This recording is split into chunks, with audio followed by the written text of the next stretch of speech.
ଏମିତି ଟିକେ ଟିକେ ବାଇଗଣ ନିଜ ନିଜ ବାଡ଼ିରେ ଲଗାନ୍ତୁ ଆଉ ନିଜ ପାଇଁ ସବଜି ବାହାରିବ ଆଉ ଖାଇପାରିବେ।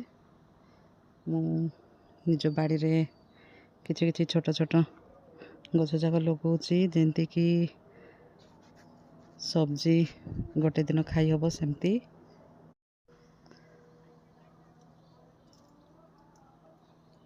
ହ୍ୟାଲୋ, ଆହୁରି ମୁଁ ଦେଖେଇବି ଏବେ ମିର୍ଚା ଗଛ ଲଗେଇଛି। ମିର୍ଚା ଗଛ ମଧ୍ୟ ବହୁତ ସୁନ୍ଦର ହେଇଛି, ତାର ଫୁଲ ଆଣୁଛି, କଢ଼ ହେଇଛି ବର୍ତ୍ତମାନ।